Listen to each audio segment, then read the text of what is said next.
आदरणीय किसान मजदूर एवं युवा साथियों, संत तुलसीदास जी ने रामचरितमानस के उत्तरकांड में लिखा है कि दैहिक दैविक भौतिक तापा राम राज नहीं काहू व्यापा। सब नर करहि परस्पर प्रीति चलहि स्वधर्म निरत श्रुति नीति। वैसे आप मुझसे ज़्यादा समझदार हैं, समझ गए होंगे। इसका अर्थ है कि भगवान राम के राज्य में किसी भी व्यक्ति को किसी भी प्रकार की कोई तकलीफ नहीं होता था। सभी प्रजा वेदों में बताई मर्यादा के अनुसार अपने अपने धर्म का पालन किया करते थे। आज हमारे प्रदेश में भी जो सत्ता है उसके नुमाइंदे कहते हैं कि हम भी राम भक्त हैं, सनातनी हैं। तो खैर वो दिन तो लाना बहुत दूर है, मगर ये जो दिन दिखा रहे हैं इसमें शक होता है कि सत्ता पाने के लिए ही राम का नाम लेते हैं कि कुछ भगवान राम का अनुसरण भी करते हैं। तो आज आपने देखा होगा सरगुजा संभाग के बारे में समाचार पत्रों में आपने पढ़ा होगा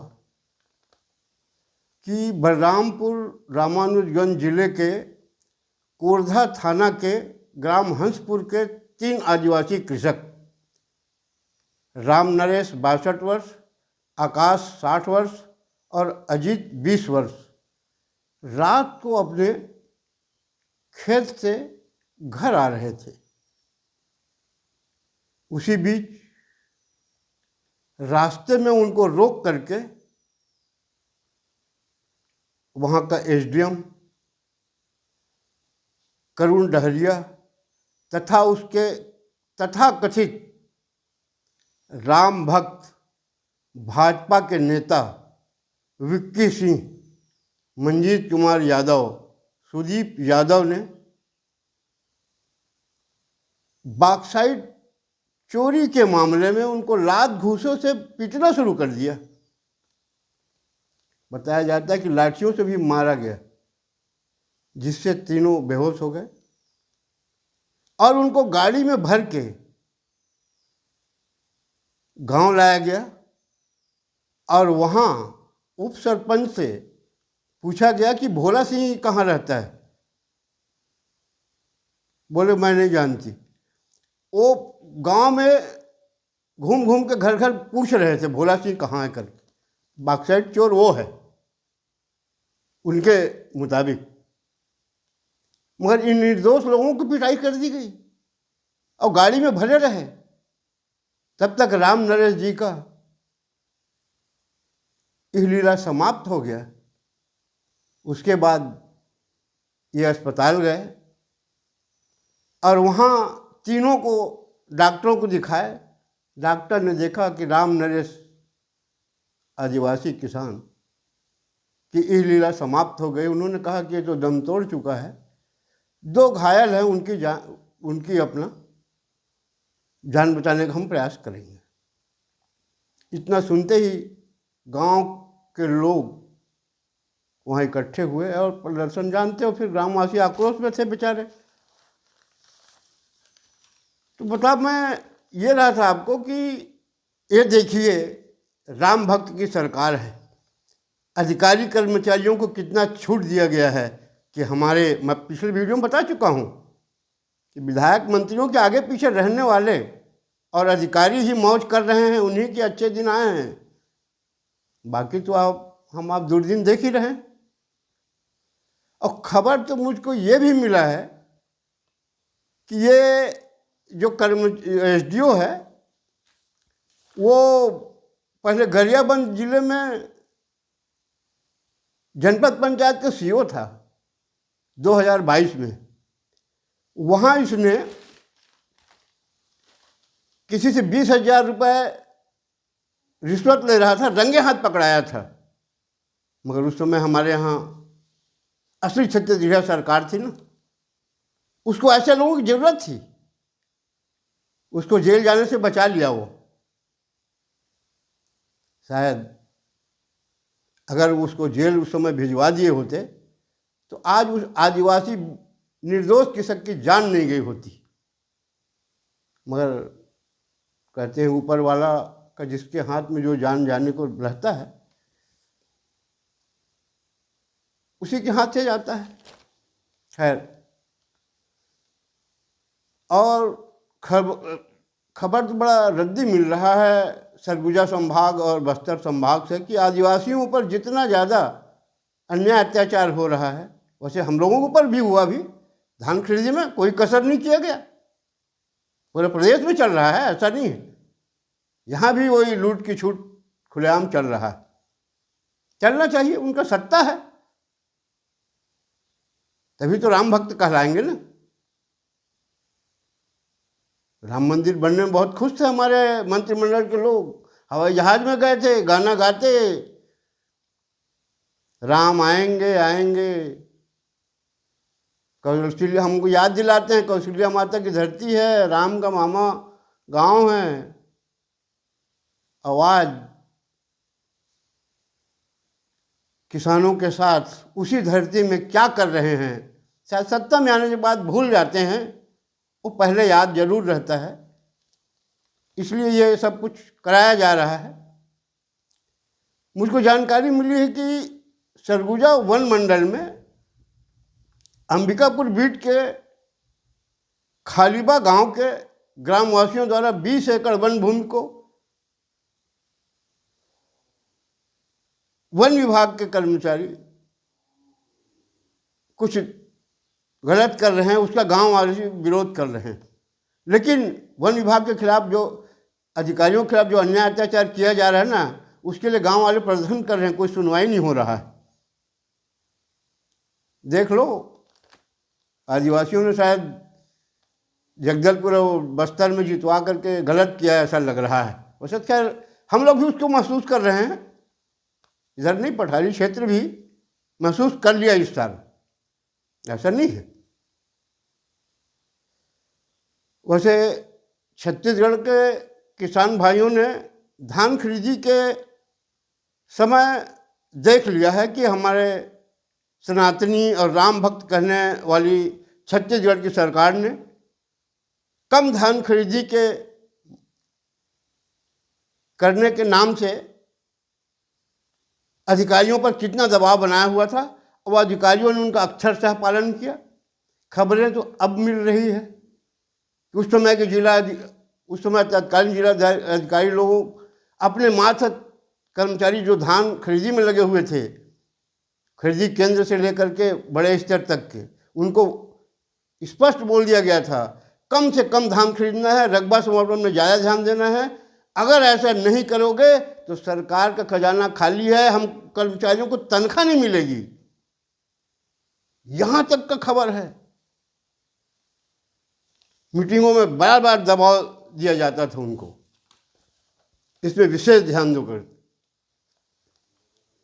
खैर, उनकी सरकार है, वो जब चाहें जैसा दबाव देना चाहें दे सकते हैं। वैसे गांव तक खबर आ रहा है कि प्रदेश कार्यालय में भी ऐसे ही विचारधारा के विभिन्न विभाग के आरोपों में फंसे अधिकारियों को सचिवालय में मनमाफी जगह दिया गया है, ताकि वो अनुभवी लोग हैं, कहाँ कितना कैसा भ्रष्टाचार किया जा सकता है करेंगे। अब इन दिनों हमारे सीधे सरल मुख्यमंत्री जी तो जहाँ जहाँ दौरे में जा रहे हैं बड़े उत्साह से बता रहे हैं कि किसानों को अंतर की राशि होली त्यौहार के पहले देंगे, और बस्तर संभाग से नक्सलियों को सफाया कर दिया गया है।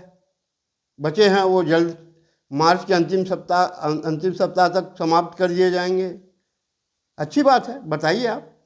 मुख्यमंत्री जी जो आप अंतर की राशि देने की बात किसानों को बता रहे हैं, ये तो आपकी मजबूरी है। आपने घोषणा पत्र में दिया है, इसलिए आप दे रहे हो। अगर आपको किसानों को देना ही है तो मेरा एक निवेदन है कि 16-17 में किसानों का धान फसल बीमा कराया गया था। प्रधानमंत्री धान फसल बीमा योजना लागू किया गया था। किसानों से बगैर पूछे तत्कालीन मुख्यमंत्री ने बीमा कर दिया था। उसमें एक किसान को ना मुख्यमंत्री जी 49,500 2.5 एकड़ में मिलना था। उसकी जांच करा दीजिए और दोषी पे कार्रवाई करिए और किसानों को दिलवाइए। वैसे आपने देखा होगा ना, अभी राजस्थान में किसानों बीमा का करोड़ों रुपया का मामला वहां के कृषि मंत्री ने उजागर किया। तो मैं चाहता हूं कि अगर आप किसानों पर एहसान करना चाहते हैं इस बात पे कर दीजिए ताकि किसान मालामाल हो जाए। और आप बस कहते हैं बस्तर में नक्सलों को सफाया, आप क्यों सफाया किए हैं इसके लिए तरह तरह की चर्चा हो रही है। बताते हैं कि कुछ उद्योगपतियों के लिए आपने सफाया किया है। अब किसके लिए किया है तो समय बताएगा, लेकिन अगर आप किसानों की भलाई चाहते हैं छत्तीसगढ़ में तो आप बीमा, धान फसल बीमा का राशि दिलवाने की व्यवस्था कराइए जो करोड़ों रुपए खा गए। हाँ किसान भाइयों, मैं एक बात बताना भूल गया था। वो जो एसडीएम अभी जो किसानों के साथ अत्याचार किया है ना बलरामपुर जिले में, उसने तो गजब कर दिया था धान खरीदी के समय में बताया जा रहा है। वो क्या किया था कि धान खरीदी केंद्र में जो सड़क जा रहा है उस सड़कों को कटवा दिया था ताकि किसानों को कब धान बिके वहां। इतना माहिर है भाई वो। देखिए, ऐसा सरकार भक्त होना चाहिए। बहुत से किसान धान नहीं बेच पाए क्योंकि ट्रैक्टर कैसे जाएगा। बताते हैं कि 10-15 फुट का खुदाई करा दिया था, इधर से उधर कोई जगह नहीं जिसमें गाड़ी जा सके। ऐसे अधिकारी भी हैं, अब उनको ऐसे व्यवस्था दी जा रही है। ठीक है, चाहे सरकार आपने देखा है कांग्रेस का हो चाहे भाजपा का, 25 साल से आप देख रहे हो हमारे साथ सब यही हो रहा है। हमको भी थोड़ा सा जागना पड़ेगा।